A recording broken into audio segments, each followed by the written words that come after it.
understand your audience. But I don't speak to business owners like I speak to tradespeople.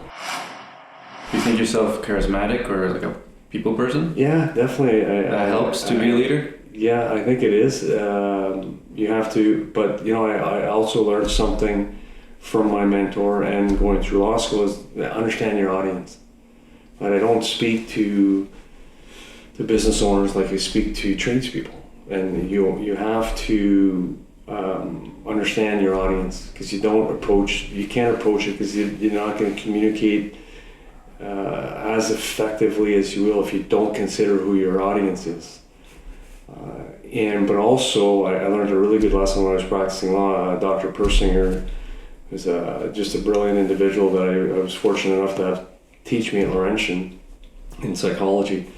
And he was doing some brain injury reports and assessments of clients that have been in car accidents, brain injuries.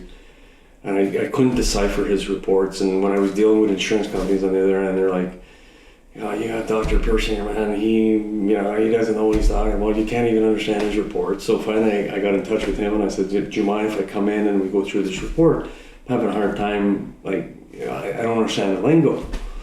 So I went to see him and then he's just an amazing individual, very, he's controversial in a sense that he, sometimes he dropped the F-bomb and, in class, but you got to relate if you had 18 to 22-year-old students in your class, how do you keep their attention? Drop the F-bomb.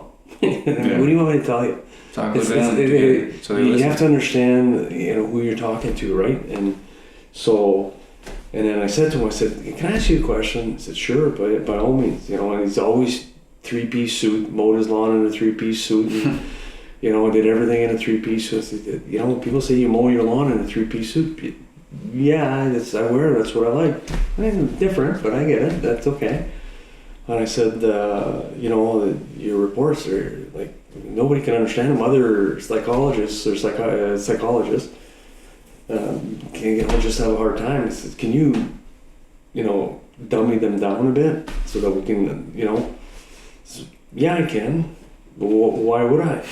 But I said, I looked at him puzzled, and he says, that's why I say in my report, if you would like to sit down and go through this report free of charge, we'll sit down, I'll spend my time with you.